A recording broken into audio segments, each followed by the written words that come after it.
The poems convey a philosophical message, a higher value of life, as it were, and it's a really effective means by which we can gain these insights into life. It's a direct translation of these values, whereas if we go to the scriptures again, it's something that we need to dig out. This just presents it straight to us. In fact, this is the best way to teach, especially to the young, is through these poems. But they're applicable to everyone. Everyone can learn from them. So what is it? What is the message that is being conveyed here in these in this poem, The Pond?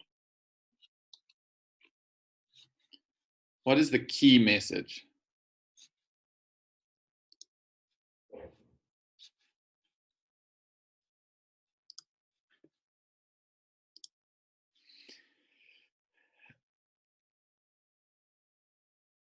Okay, there's a message of not just following desires. Also, sorry, Craig, do you want us to write it, or do you want us to unmute and to speak? It's up to you. You can unmute and speak. I'm happy with that. A little bit of interaction, or you can chat and I'll just read it out anyway. I think maybe it's easier just to speak. Sure. So possibly that we need to recognize our true nature and to function in a way that's true to us and not to somebody else's nature. So okay. I'm not sure if that could be. It's interesting because I think four different perceptions of what's being conveyed in the message, and obviously in every piece of literature it's open to interpretation. So it's not that there's a wrong or right way to interpret it. But yes, Kim is along the lines of what we're going to discuss today, not to let our desires overcome reason, although that's exactly what happens to the chick. So Karina says there's a message of not just following desires, also about comparing ourselves to others without concerning the factors. Denise, to be discerning. Karina, humility, teachability in terms of listening to advice. Use the intellect. The intellect can be held hostage by the mind. Yes, Pa. So at the end of the poem, you'll see he actually says they discoursed on the sin of not minding a parent. Now, I'm glad none of you said that the poem is about not listening to your parents. Okay, that's how the poem ends, and whether Jane Taylor was meant to convey that message or not, the poem is not about not listening to your parents. So what are we discussing? What is the main message of the poem? So up until now, and a few of you have attended previous sessions, and even those who have not, we have come to the conclusion, or come to realize through observation, through the knowledge presented to us, especially in the books like The Fall of the Human Intellect or The Holocaust of Attachment, is that human beings have lost their faculty of thinking. The intellect has sunk to a very poor state. And this we can see just through what's going on around us. In fact, prove to you that all of the problems that you face, whether individually or globally, comes down to the fact of an undeveloped intellect. So this we know, we understand and appreciate that the intellect is frail. It's in a frail position. Now, the chick in the poem, The Pond, meets an unfortunate end. But it goes through a series of incidences before it reaches that end. Now, the chick in the poem is us. We are that chick. How do we say that? Because our intellect, our reasoning capacity is not 100%. It's not that our thinking and our ability to think is all the time at 100%. If you reach that point where your intellect is firing at 100% all the time, then there's no need to discuss this poem. So the fact that our intellect sometimes fails us indicates that our intellect is still not perfect. And it's not, when we talk about this, this intellect, it's not that you have a wavering degree of intellectual application. In fact, what we see is it's the comparison between the mind and intellect that causes this disparity in action, this disparity in thought. So what we find is, and this we know, that the actions of the body are driven by either the mind or the intellect. Now, the mind, again, is the seat of our desires. This is where the desires originate from the mind. The mind is also that which operates on likes and dislikes, inclinations, emotions. So you find yourself sometimes acting impulsively if you are functioning on the mind. Essentially, indiscriminate thought and action is the mind. Opposite to that, or counter to that, should I say, is the intellect, which reasons, judges, and decides to produce an action. So both mind and intellect can affect an action. Now, the question we ask ourselves is, on what basis are we choosing? Now, we go back to the example. Standard example, I'm sure most of you have heard it, but this highlights this capacity of choosing and how we choose. Example is of the diabetic. The diabetic, you offer a sweet. If he's functioning on the mind, what happens? Takes the sweet, suffers the consequences. Indiscriminate action. Now, if we look at the intellect, offer the diabetic a sweet, he thinks, hang on, no, wait. That's not the most productive way to function. I'm going to get ill. Doctors said to me, this is not a good idea. So these are the two ways in which we can affect action, through the mind and the intellect. Now, what is interesting here in this poem, The Pond, is that we notice that there is an application of the intellect, as it were, because the duck, or the chick, should I say, is thinking in inverted commas, not really thinking. See, for all purposes, what happens when the intellect is not fortified and you function on the mind, you succumb to what is known as a herd instinct. You simply go through actions mechanically based on past actions or predecessors without actually thinking, as it were, about what is happening. So this herd instinct is based not only on the past momentum, but also on environmental influences. So the environment impinges upon us and we act in a certain way. We do whatever the masses are doing without necessarily applying any individual thought. What our peers, what our teachers, what our parents are doing. Now, you may say, well, it's thinking. What is thinking then? And it's important that we define this term thinking, or the definition of thought. See, when we talk about thinking, it's not just projecting thoughts into the ether. I'm thinking. What are you thinking about? I'm thinking about all the things I'm going to do after lockdown. Or I'm thinking about my love that's on the other side of the country and can't get back. This is not the thinking he's talking about. So when we talk about thinking and when we talk about the intellect functioning, he's talking about a conscious thought force, not mere mental indulgence. So this concept or notion of thinking is not just entertaining thoughts. You're not just letting thoughts arise in the mind and entertain them. This is not the thinking that we are talking about. So just because we entertain certain thoughts, that does not mean that we are thinking. Just because we are aware of certain thoughts, that does not mean we are thinking. So what is thinking? Thinking, as already defined, is a conscious thought force. So this is exactly what the intellect does. The intellect exercises a conscious thought force in a particular direction. So in the poem now, what is happening? So if we get back to the poem, and we can examine each area of the poem as we go through. So at first he starts, there was a round pond and a pretty pond too, and about it daisies and violets grew, and dark weeping willows stood to the ground, dipped in their long branches and shaded it round. The thing to note here is dark weeping willows. It's almost forecoming of what is going to happen. It gives something away here in the first stanza. Dark weeping willows.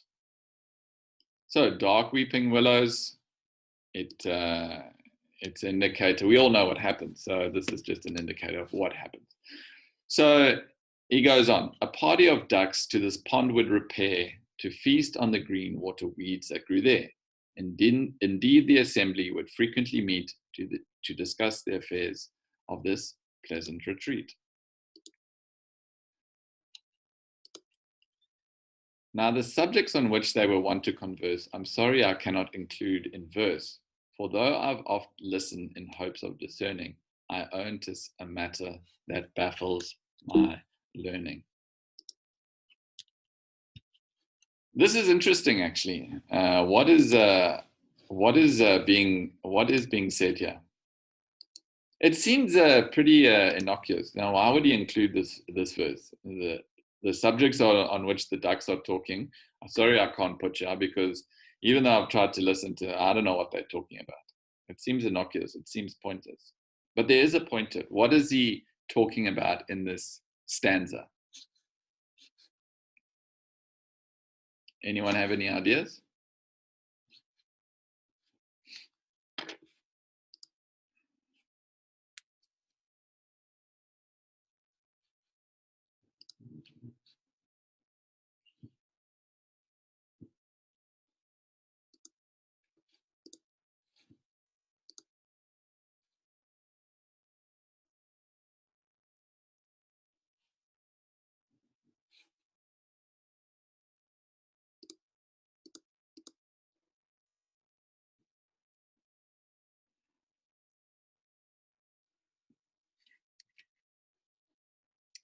See, what he's referring to here, let's just see, just words with nothing of substance. And assuming things, yeah, I guess both are right. So what he's referring to is this incessant prattle, this nonsensical talking that invariably most people are engaged with most of the time. It's nonsensical. What are you talking about? You're either offering some opinion about something that you know very little about, or it's just meaningless chat. Now, I'm not saying no, every time you open your mouth, it should be something philosophical that comes out of it. We're not saying that, but how much of time do we waste just talking about nonsense? So this is it's not a main theme of what we're studying, but it is a point just to recognize. So it's Socrates brings up this idea. A student comes running to Socrates. Now something has just happened in the village, and the student is eager to convey this message to Socrates. So he comes running up, excited to see him.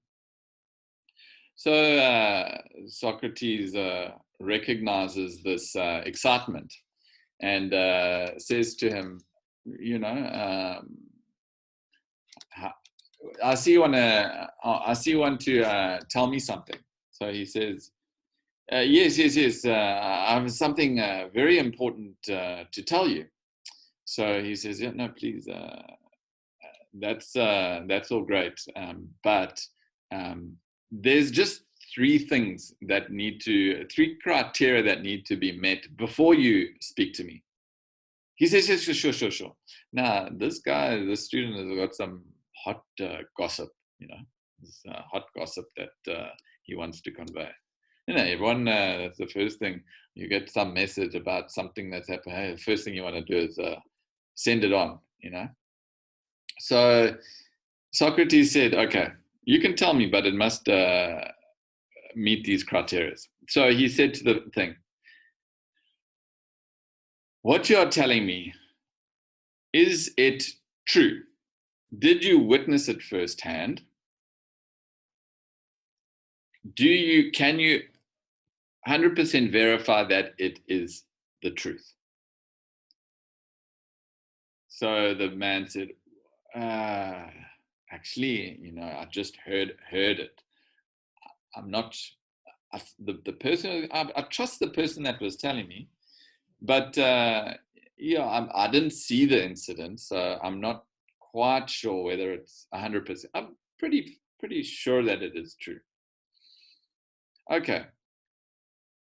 First criteria, he failed because he wasn't sure it was true. So the first criteria in conveying something is it true?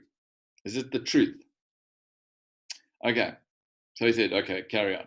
Before you carry on, he said, the second thing it has to meet, the second criteria it should meet is the statement you're going to make, is it good? Is it something good? Are you presenting something positive about a person or some good news? He said, actually, no, not really. In fact, it was a little bit of gossip about something wrong that this guy had done. Okay, so you want to tell me something that might not be true and it may not be good. So the guy was like, okay. Said, continue. But before you continue, the third criteria that your statement should meet is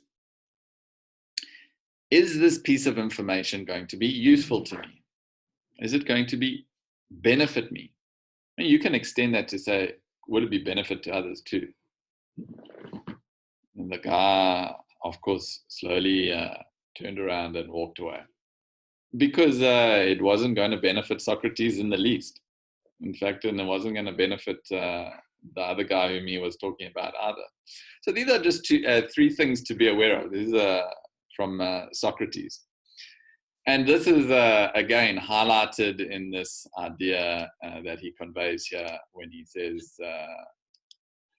now the subjects on which I want to converse, I'm sorry, I cannot include in verse 4. Though I've oft listened in hopes of discerning, I own 'tis a matter that baffles my learning. It's just baffling. They're not talking, probably not talking truths, probably not talking goods, probably not talking about something that is beneficial to either the discusser or the discussee. So now he goes on, and we go on. Sorry. So one day, a young chicken. Now this is coming to the crux of what we're discussing. One day, a young chicken that lived thereabouts stood watching to see the ducks pass in and out. Now standing tail upward, now diving below, she thought of all things she should like to do so. So the poor silly chick was determined to try. She thought 'twas as easy to swim as to fly. Though her mother had told her she must not go near, she foolishly thought there was nothing to fear. What does the mother represent in the poem? This is the question. She's not listening to the mother. The mother said to her, so what's happening here? There's a chick. She's made friends now with some ducks. Okay. And the mother said, okay, no, it's fine. You carry on. There's no issue. You play with the ducks. You have a jolly good time with your duck friends. But one thing you must abide by, when the ducks go into the water, you must not go there. You cannot go into the water. That is for sure. So the chick, okay, off it goes. And then she sees the ducks having a jolly good time. But the mother's cautions were there. What is the mother representing?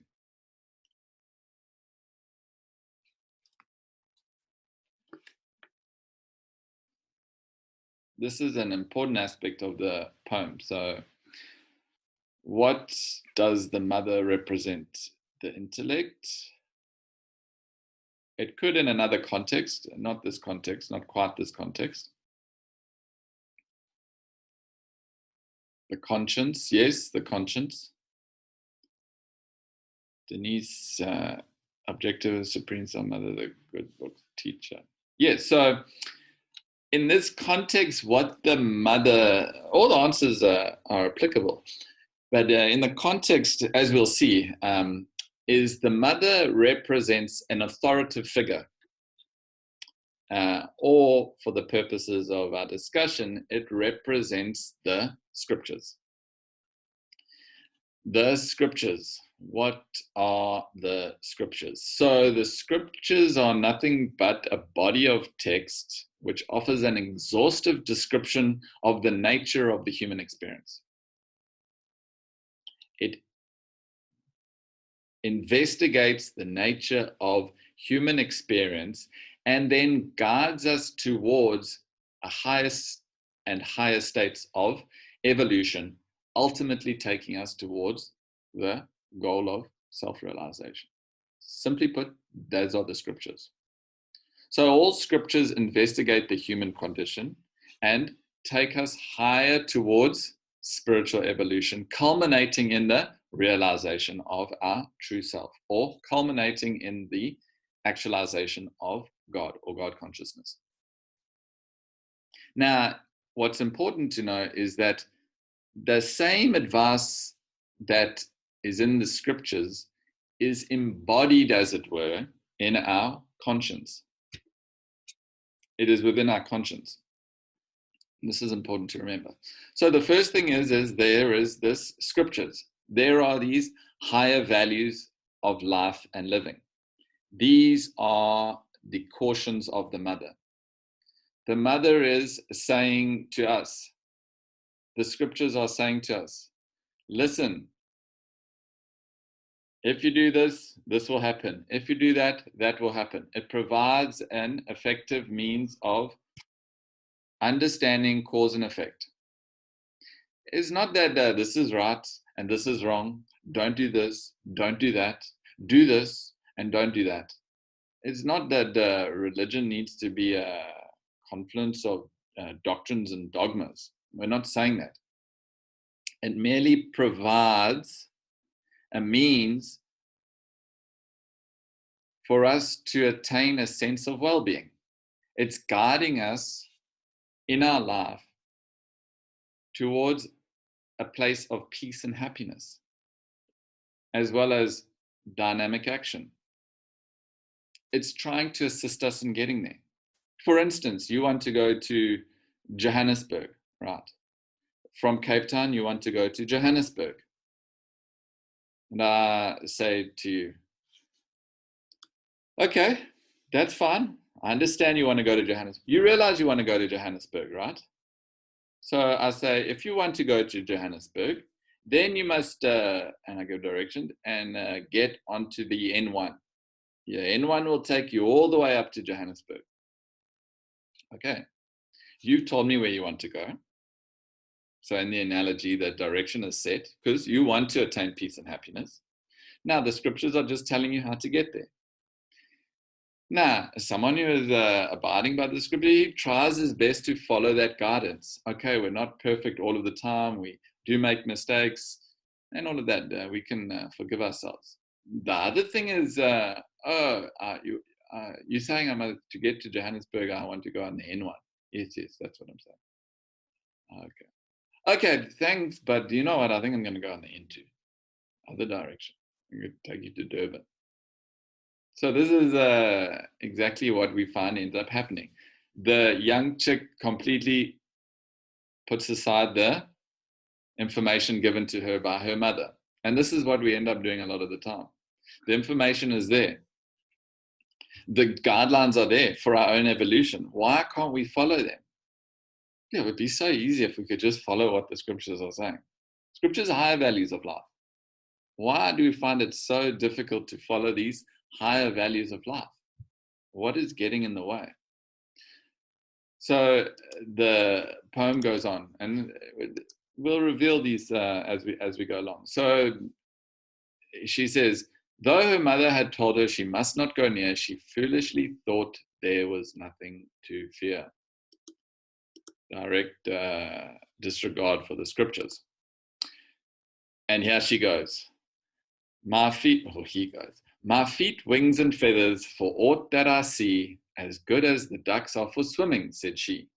Though my beak is pointed, as their beaks are round, is that any reason that I should be drowned? Why should I not swim then as well as a duck? I think I shall venture and even try my luck. For, said she, spite of all that mother had taught her, I'm really remarkably fond of the water. So, what is the chick doing here? What is she actually doing? And this is really the what we're trying to convey.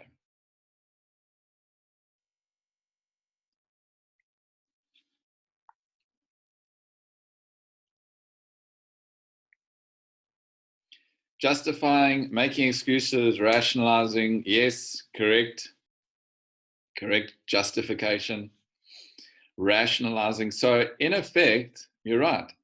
She's reasoning, as it were, reasoning in inverted commas, justifying her desires, correct. She has to justify the desires. So in this process, she is reasoning, as it were.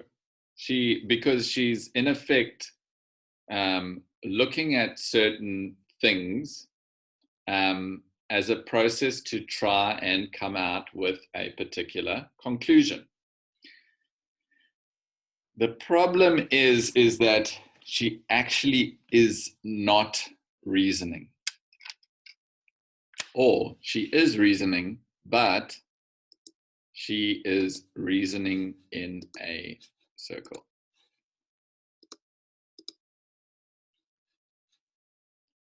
This is what we call as circular reasoning. So circular reasoning is a logical fallacy in which the reasoner begins with what they are trying to end with. The components of a circular argument are often logically valid because if the premises are true, the conclusions must be true. So this is just a standard definition you can get from any scientific site, or you can look on Google. This is a pretty standard definition of what circular reasoning is. Now, why is this applicable here? Why is it circular reasoning? Well, it's circular reasoning because this is exactly what the chick is doing. Remember, this is actually the giveaway. She goes here, this is the starting point.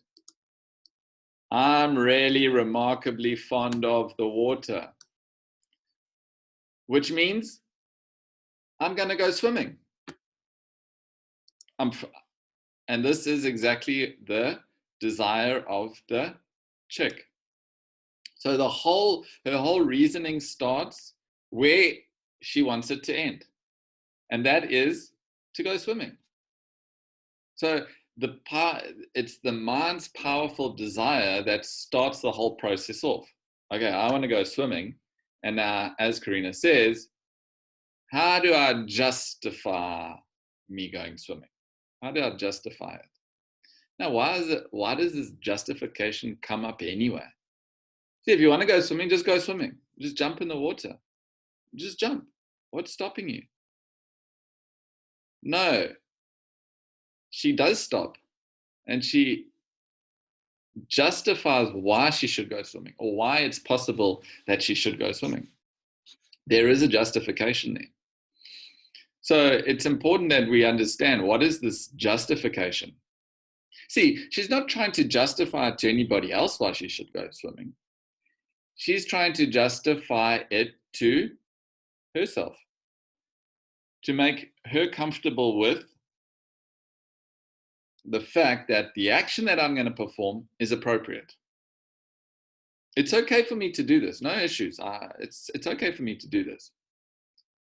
So she's already decided she wants to go swimming. Strong desire of the mind. Now all she has to do is prove it to herself or justify it.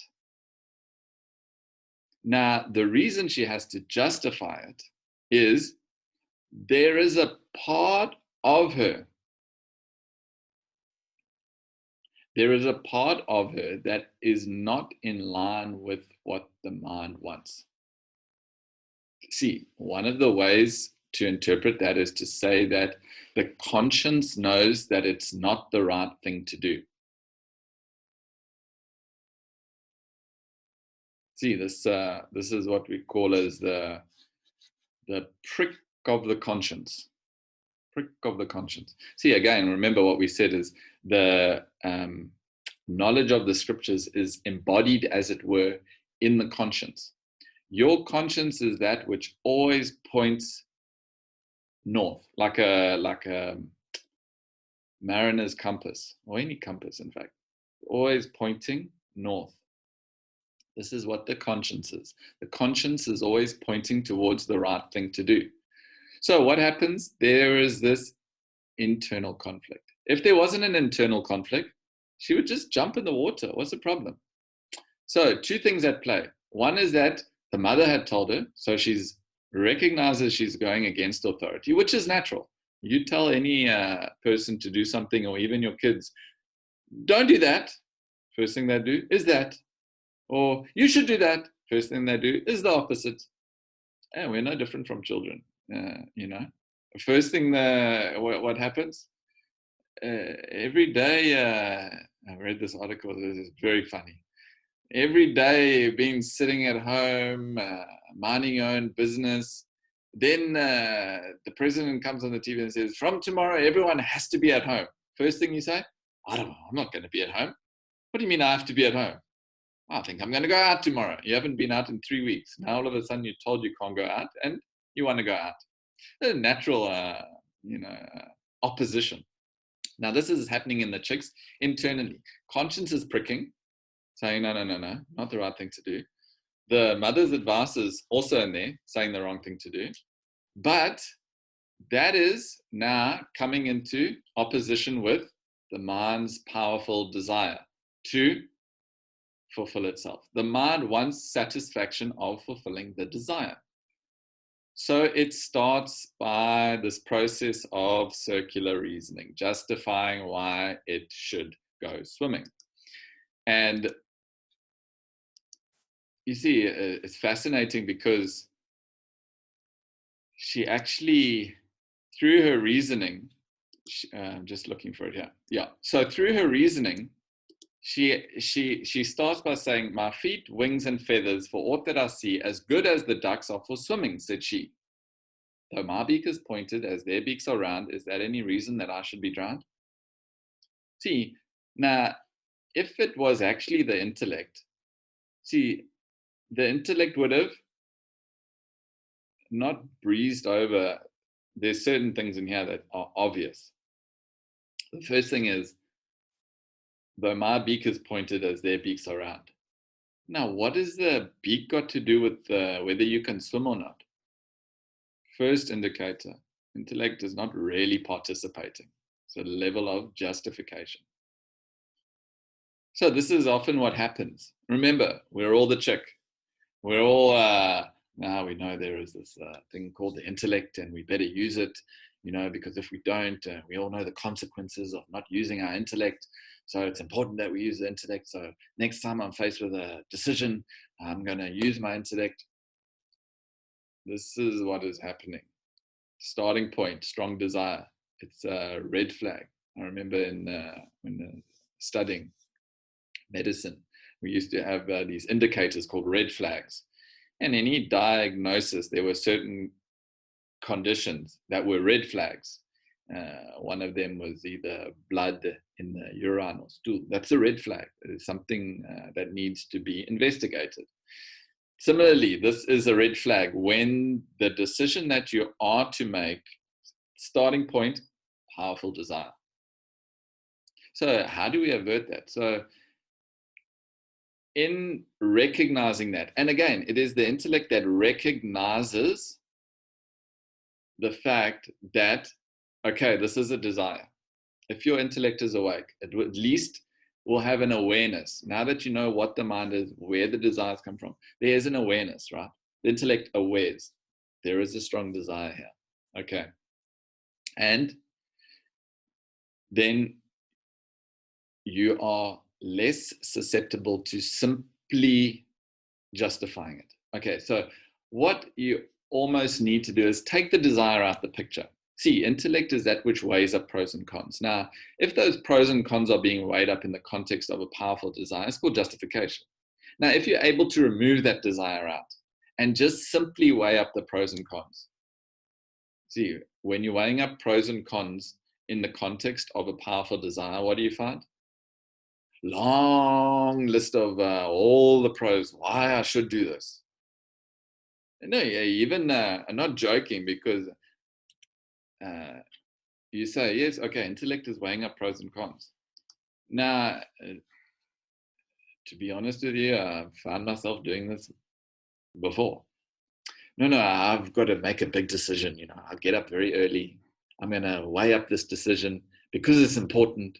And I sit down with my list and I write down, this is what all the pros, 10 minutes of pros. And that's not two cons.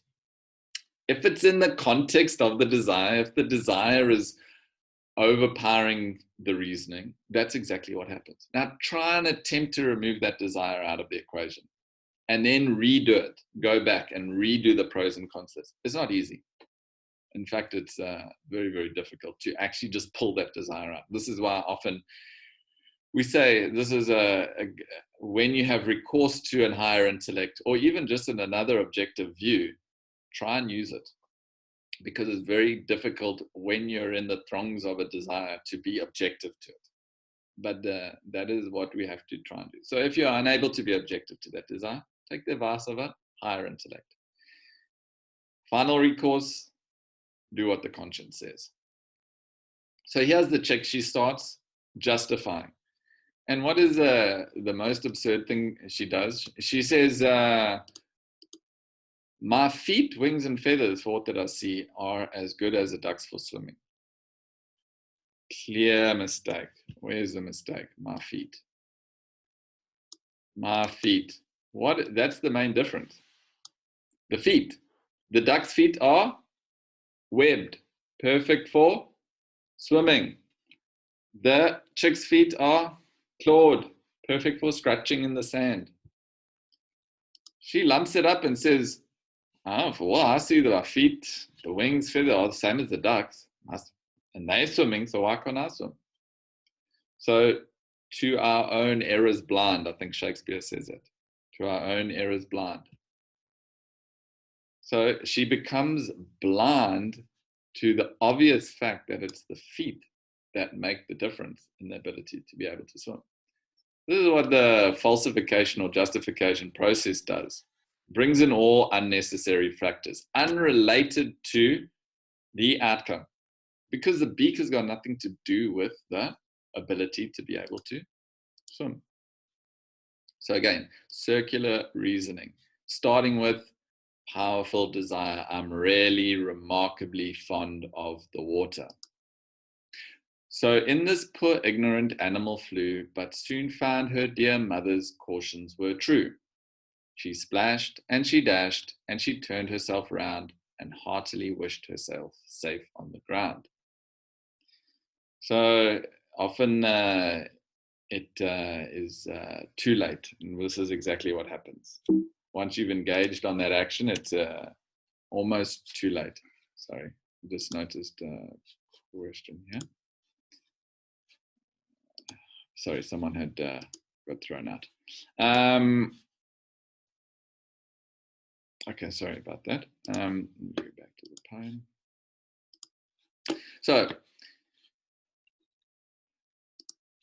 So in this poor ignorant animal flew, but soon found her dear mother's cautions were true. She realizes it, but too late. See, it's also another indicator. The recognition is there. See, even in the beginning, she has to justify, because there is this pinch of the conscience and there is this scriptural injunction, the higher authority, as it were, in this case, the mother, saying that it's not the right thing to do. You shouldn't do it. So having justified her actions, jumped in the water, she now realizes that the mother's cautions were true. It's the same intellect that's awareing it, in fact. So the intellect was not available at that moment. Why? This is the crux of the poem. The mind had hijacked the intellect. And this is the words he uses. The mind had hijacked the intellect. So the mind had taken over the reasoning functionality or capacity of the intellect simply to justify its needs. See, another analogy I can give you is like this. You take a bow and arrow, right? And you pull it, there it goes. Shoot the arrow across, lands in a tree. Now what do? You walk up to the tree and you draw a circle around and another circle around, another circle around, and then you look back and you go, oh, perfect shot. Perfect shot. You all understand? So what has happened is the direction's already been set. The mind is already going there. And it justifies it and says, right thing to do, definitely right thing to do. Perfect bullseye. This is the crux of the poem. The mind hijacking the intellect to serve its own devices, serve its own end. She realizes too late. She splashed and she dashed and she turned herself around and heartily wished herself safe on the ground. But now it was too late to begin to repent. The harder she struggled, the deeper she went. And when every effort had vainly been tried, she slowly sunk down to the bottom and died. The ducks, I perceive, began loudly to quack when they saw the poor fowl floating dead on its back. And by their grave gestures and look, 'twas apparent, they discoursed on the sin of not minding a parent.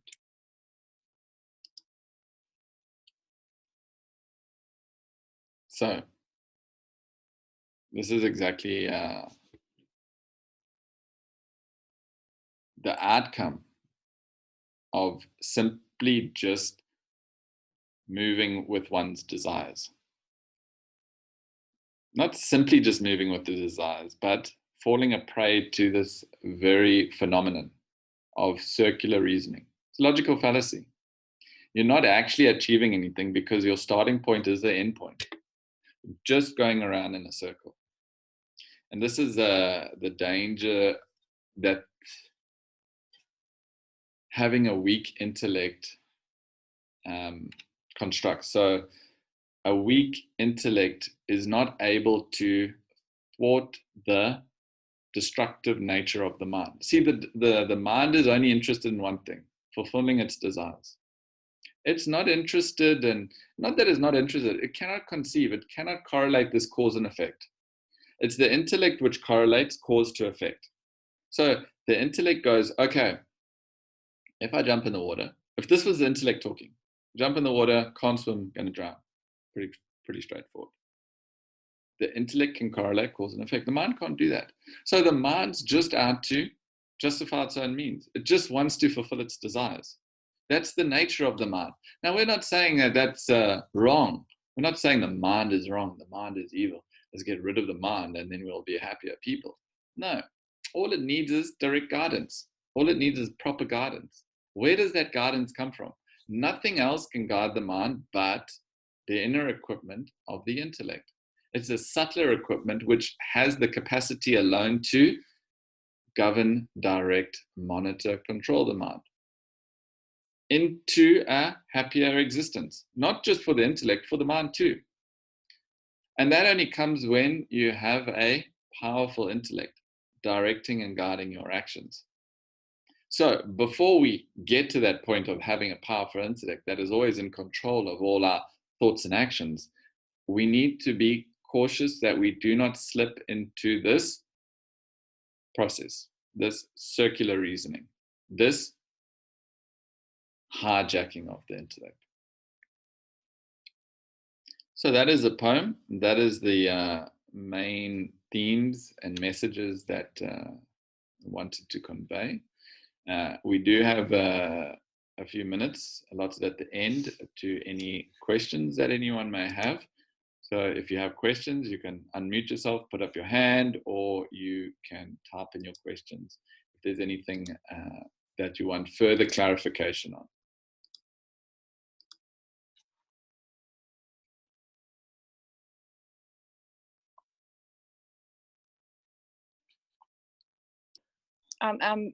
Every stanza there has so much value in it, but I'm missing the significance of the chatter of the ducks.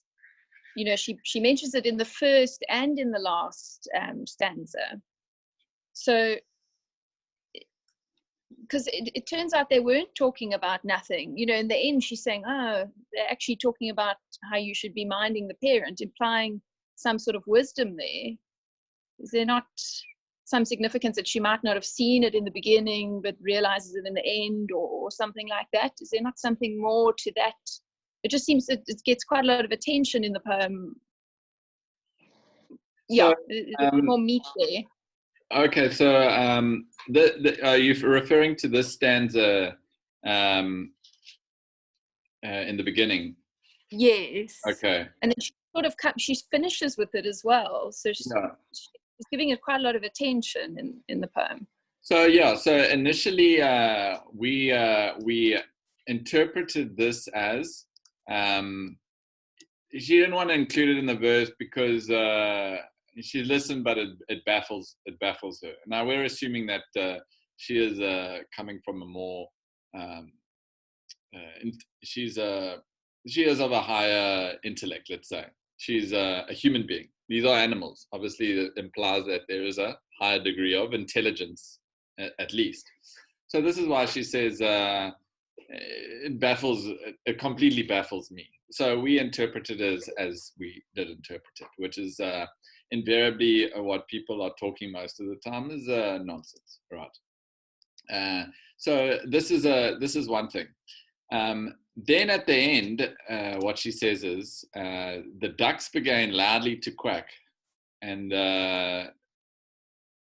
they saw the poor fowl floating dead on its back, and by their grave gestures and looks was apparent they discoursed on the sin of not minding a parent. So this is at the end, after the tragedy has gone past. So it's not that they are talking anything profound. Again, they're just talking about what they've seen. It's just as gossip. See, everyone is a master once the event is past. See, it takes a certain prowess and skill to try and predict something. And this is exactly what happens. The intellect is more developed when it participates before the action. So before the action is initiated, the intellect can come in and say whether that is the right or wrong thing to do. That is a very powerful intellect. Before you initiate action, it determines. Now, a weaker intellect may only recognize during the action, and it's almost too late. It catches you, but it's almost too late. The weak intellect performs the action and later on goes, that wasn't necessarily the best thing to do. That was actually a silly thing to do. Very stupid, in fact. I should not have done that. So again, this is where the category of the ducks falls in. The ducks falls into this category of, after it happened, I told you. See, I told you so. Yeah, it's stupid to go swimming, no? Yeah, quack, quack, quack, quack. Big furore. Wow. After it's happened. It has no meaning again. So after the event, they want to talk about what they should not have done. Very, again, poor quality of intellect. Same thing is referring to the beginning. What is the gossip? Gossip means no intelligence there, just gossiping. not beneficial to anyone. So that's the way in which you can correlate that first and last verse. It's still just, what are they saying that's profound? Nothing. They're just seeing that, we should have told that chicken not to come swimming. See, I told you that chicken shouldn't have come swimming. He's floating on his back now. Idiot chicken, still gossip. Are you okay, Jess? Okay, cool. Hi. Is there something like an unconscious thought form?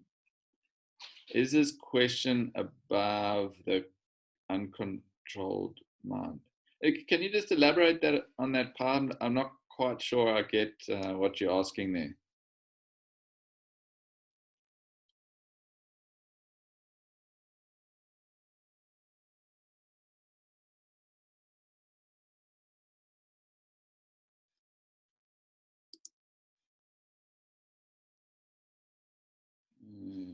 Pi, you there? Let me just see if I can unmute you. Okay, Pa, are you with us? Can you just explain your question? I'm not sure I get you here. Craig, you spoke about a conscious thought form. A conscious thought form. So I'm just wondering, is there an unconscious thought form? But then I was thinking as I was typing it that maybe that's an uncontrolled mind. Correct. It actually is just mind. So what I was defining in that is the definition of a thought as being a conscious thought force, not merely mental indulgence. So when we talk of a conscious thought force, it has a specific direction that is controlled by discrimination. That discriminative faculty is the intellect. So you could say, you could be at home and you could be daydreaming about all the things you would like to do when this lockdown is finished. Or, the first thing I'm going to do is I'm going to take my dog and we're going to go for a long walk on the beach. Now, some may argue that's thinking, but it's not really, because there's no conscious thought force going in that direction. What's happening? The mind's just going to that which it likes, to that which it desires. So that's why we say it's not really thinking. You say, I'm thinking about taking my dog for a walk. That's thinking. No, you're just mentally indulging. You're mentally entertaining a desire that you would like fulfilled. So the context in which I mentioned a conscious thought force is a way in which we define thinking, or a way in which we define application of intellect. So unconscious thought force, I wouldn't say the opposite to define what mind is. I would just say mind is more mentally indulging in various thoughts. So there's no really defined or conscious thought force or application in the mind's mulling over of various thoughts, usually that cater to its likes or desires. Are you okay with that? Yeah, thank you. Okay. But I will ask another question at the very end. Okay, Let's answer somebody else's. Okay, we'll get that there. Lulama, would I be correct in saying the conscience or body of authority is largely influenced by the environment that you grow up in? So for different people, the same situation can be seen in different light, perceived consequences. Okay, so when we talk about the conscience is like that magnetic north, right? Or the north. It's always pointing north. That doesn't change. Whether you go to the South Pole, or you go to the East Pole, or the West Pole, or the Southwest Pole, or the North Pole, compass, where is it pointing? Same place, always points north. So from here, it's always pointing north. From there, always pointing north. So the conscience is not affected. The conscience is not changed, as it were. That conscience always points towards the truth. It's always pointing in the right direction. Now, that's not to say that then why don't we always know what the right thing to do is? See, the conscience becomes veiled by the strength of the desires. So when you have a strong desire to do something, yes, there may be a little prick there. You're about to go out and you know you shouldn't. And there's a little prick, but the desire to go out is so strong that you almost don't hear it. It's almost inaudible. Not to say that it's not there. Then you may go through this justification. I should go out. This is essential. It's an essential service I'm engaged in. And you justify and you go about justifying it. So when we talk about conscience, it is fixed. Fixed in the sense is always pointing to one direction. Now, body of authority, yes, that is can be subjective. So the body of authority could be anyone you look up to. So you may take the advice of your preacher. You may take the advice of an elder. You may take the advice of anybody. Now, it's important that you don't take their advice blindly.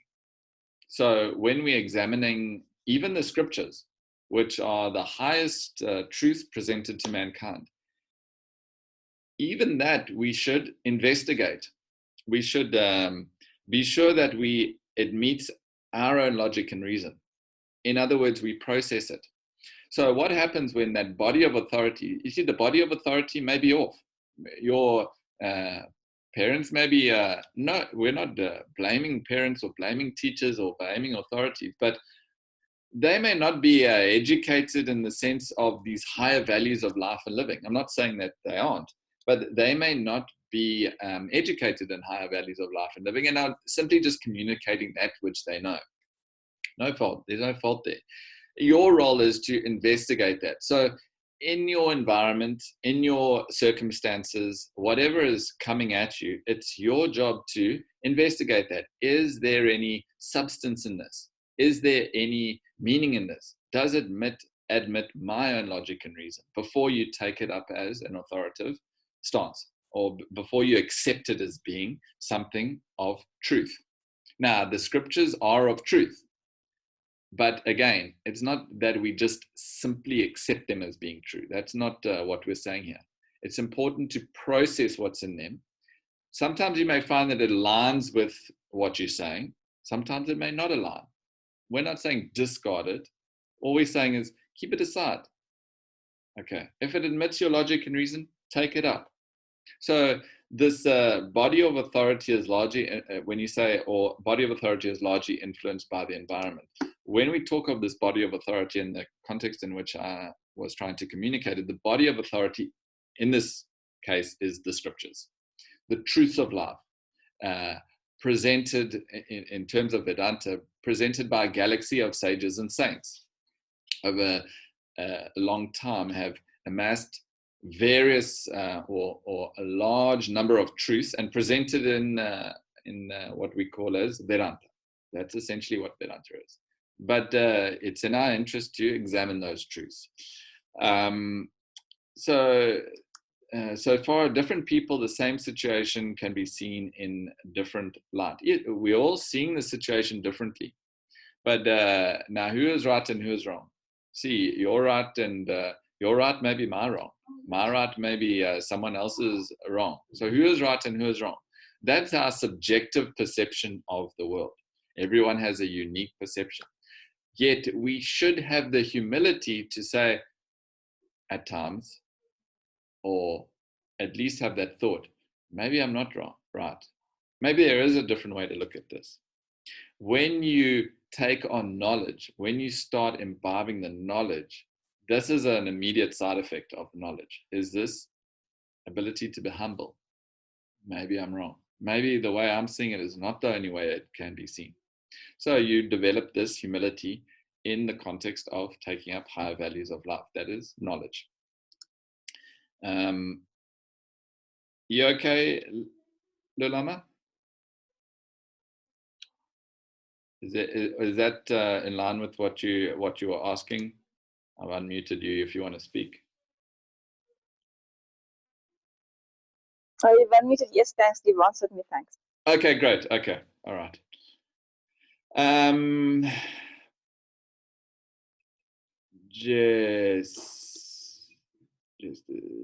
Okay, so, but someone who grows up with monks might say it's wrong to eat meat, but not someone in, say, South America. Correct. Again, so it boils down to what you think is right and what you think is wrong. See, the monk may just be following blindly. Okay, well, my parents and the teachers, they don't eat meat, so I'm not eating meat. There may be no intellectual application in coming to a conclusion. This is what we're saying to avoid. To avoid coming to erroneous conclusions based on a herd mentality. Herd mentality just means you're not thinking. You're just being a vegetarian because everyone around you is vegetarian. Or you could be the guy in South America just eating meat because everyone around me eats meat. Now, if you are susceptible to this way of functioning, we say that you are functioning according to a herd mentality. You are a product of your environmental influence. This is it. This is exactly what herd mentality is. You are affected by environmental influences, and you simply do what others are doing. Now, there's equally cases where, I know of cases here in South Africa, and you're right, South Africa is definitely a very big meat-eating sort of culture. Now, I know kids that from very young age, and I hear a lot of stories, some of my friends' kids and other kids as well, and the kids are saying, this is not something I want to do. They make a connection, whatever that connection is. Okay, you're fine, carry on, you guys eat your meat, but that's not for me. No, we're talking 8, 9, 10 sometimes, This is something remarkable, to come out with such conviction at such an age. And that implies that there must be some work that a fortunate child must have done somewhere, that it is blessed with this capacity of thinking. It can think outside of the environmental influence. So yes, there may be, you may say, well, the monk is great because he doesn't eat meat. The monk may be great for not eating meat if it made sense to him not to eat meat, but he's not so great if he's just following what everyone else is doing around him. You got it? So it's important that we don't succumb to these herd mentality, to this herd influence. And this is exactly an effect of not having a developed intellect. You're susceptible to this herd instinct. Why did you do all the things you do? Why did you go to school? Why did you go to university? Why did you get a job? Why did you get married? Why did you have children? Come on, what a question. That's what everyone does. That's the story of life, don't you know? Your fathers did it. His father did it. His father did it. Everybody has done it. No, if you don't do it, there's something wrong with you. I'm not saying any of those things is wrong, but at any point did anyone stop and think, is this the right thing to do? If you did, congratulations. That's brilliant. Just to stop and question that thought, already that shows a remarkable development. Okay, Denise, a question please. We can perceive that someone seems to have no conscience. They don't seem to see the consequences of their actions. What allows them not to know the true north on conscience? I think I covered this in the sense that the conscience is always there. The subtle intellect is a part of your personality. Remember, the human personality is body, mind, intellect. Intellect is divided into gross intellect and subtle intellect. Now, the subtle intellect, the conscience is a part of the subtle intellect. So the conscience is there. It lies within the subtle intellect.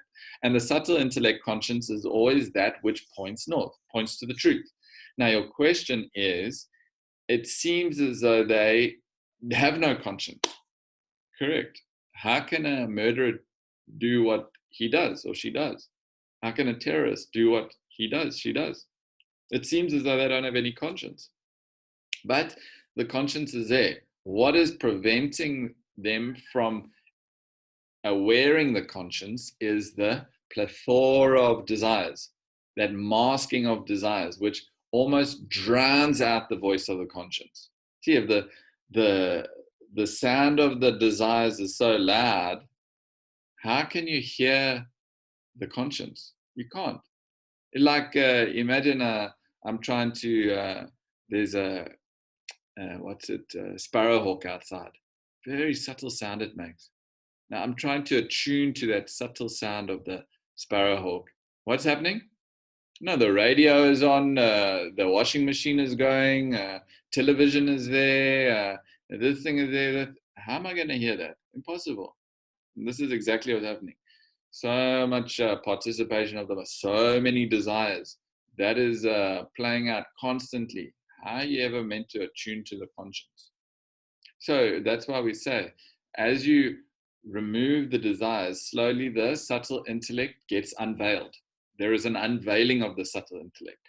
An unveiling of the subtle intellect equates to the conscience being more audible. But that is not to say then you default to functioning off the conscience. The default of functioning of conscience is lost. You must always be functioning off the reason, discretion, judgment of the intellect. That is to not let the mind influence or infiltrate what your action should be. Fair enough, there's often a confluence. We often find this confluence arising when the intellect, after applying the filter to a specific decision, and this is humans are faced with a constant dilemma of choice, what to choose, how to choose, when to choose, all of that. Now, the intellect must always be available to direct that. And at times, the intellect may say, okay, this is the mind's desire. The mind wants this. The mind desires this.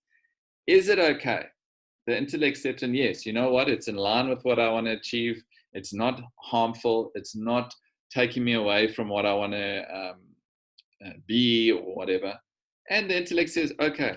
And there's this confluence, beautiful confluence that arises.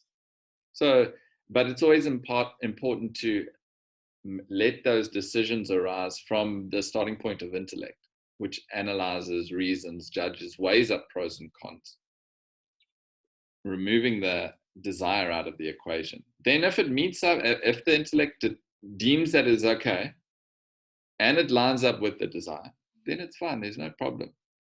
Because you're not adding to the desire. You see, when you indiscriminately contact or indiscriminately act, what happens is you are breeding desires. When you discriminately act or use the intellect, and it may at times line up with the mind, you're not generating more desires. Yes, you may be fulfilling the desire, but that doesn't mean that more desires get generated. That's what we're trying to avoid. First point of avoiding, the first point in dealing with desires is not to just simply get rid of them. That causes frustration and suppression. So we want to address them in the best way possible. How do we do that? Well, sometimes we let that desire play out if it's not detrimental to us. We let the desire play out with the intention of eventually at some point eliminating it. But that's the starting point. We can't just jump in and say, eliminate this desire, eliminate and get rid of that. We'll just be the most frustrated individual. So it's got to be done systematically. How do we do that? Let the intellect participate when the mind's desire comes up. The conscience is the conscience forms a part of the subtle intellect, correct?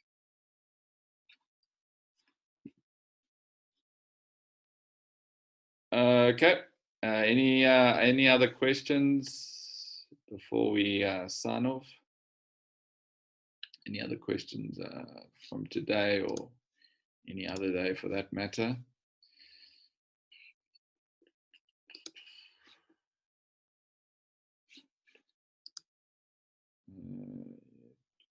Okay, Pi, I'll just unmute Pi. Pi has a question. Okay, Pi, yeah. Craig, Yes. if someone does something that you don't like and you don't know what you need to learn from it, and you say to yourself, what do I need to learn from this? And you can't figure it out, but not 5 minutes later, the lesson pops into your head, what you need to learn. Is that awareness? Is that conscience? Or what is it? So what you're saying is that an event takes place, you go through an experience, and you're not sure why you're going through the experience, but afterwards you say, okay, I went through this experience for this particular reason, to gain this piece of knowledge, right? Yeah, kinda. Okay, now I want to be clear if that's what you mean. Yes, somebody just does something that you're not comfortable with. It's not, it's just an expression or a saying or an action, something, yeah. Okay, so one thing is the first thing is you have no jurisdiction over what another person says or does. So in effect, people may still need to learn something. not necessarily.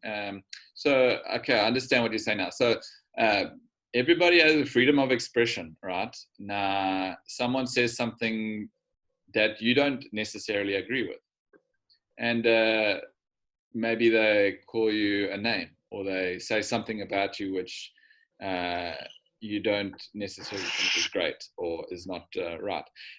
First thing is to check. Okay, is what this person is saying, is there any truth in it? You can't just dismiss it. Okay, a person says, hey, you Pi, you're a donkey. You know that? You're a donkey.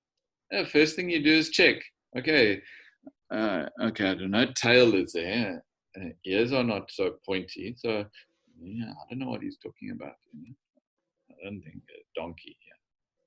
So it's important that in a situation where whatever someone is presenting, if it's directed to you, examine that. You may say, okay, it's not directed to me. Or you may say, actually, maybe he's got a point. Let that ego subside and investigate it at face value. Maybe he's got a point. Maybe there's something to be learned from that, what he's saying. Maybe I can improve myself from that. Now, the other thing is like the example of the Buddha when he was walking down the street and a guy came across the road and said, hey, you idiot fellow, what are you doing? You're wasting everyone's time. What are all these, and started really abusing him. And the disciples are ready to step in there, rolling up their sleeves, ready to take this guy on. And Buddha simply carried on walking. And then later the disciples said, well, what happened there? That night they were discussing it, and they said, why didn't you say anything? We would have taken care of that guy, one shot, you know. All you needed to say was give the word. He said, for what? He said, that guy is free to say what he wants to say. I heard him. I didn't take it on. You heard him and you guys took it on, and now you are agitated. So it depends, and I'm just giving you broad strokes here. But it depends on the situation. If you believe that there's something to be gained or something to be learned from the situation, then by all means, please analyze it and learn something. There's not always something to be learned. Someone says something that's out of context or has no relevance or anything. Hear it, but you don't need to take it on. So there's a couple of outcomes. I'm just, it's a broad-based question, so I'm just giving a more broad answer. If there's something more specific, then we can deal with the more specifics of it. So is it awareness or is it conscience? The answer that comes to you? Or is it the same thing, or does it really matter? No, the answer that comes to you will come out of being able to process what's being said. The ability to process is a role of the intellect. If you are unable to process it, you will react. You donkey. What's calling me donkey? You monkey. The mind is impulsively acting. So there's no participation of thought. When there's thinking, when there's participation of the intellect and you're able to analyze that which is being said, then you can come out with an irrefutable conclusion. If not, impulsive reaction, no participation of the intellect. So conscience is not really anything to do with it at that point. And if you haven't given it any thought, but the answer pops into your head? If it's clear, if you see someone doing something and that flashes back to you, and that reminds me I shouldn't do something like that. If it's very apparent and very clear, that's a conviction. Again, that's something that's within the personality that you can recognize. And being able to draw on that is nothing but either memory or a conviction that you have established through, again, the intellect. The intellect is that which establishes a conviction. Okay. Thanks, Craig. That makes it some food for thought. Thank you. All right, great. Thank you. Okay. All right. If no other questions before we go, we will again meet next week. We will be discussing Even This Shall Pass Away next week. So you're welcome to join. Otherwise, we'll see you in one of the weekly classes. There's also a youth talk at 3:00 today. And tomorrow, sort of a weekend workshop. So if you know any youth or teens that would be interested, I've just put the link in the bottom of the chat. Otherwise, have a good Saturday, everyone. Take care and hope to see you soon. Cheers.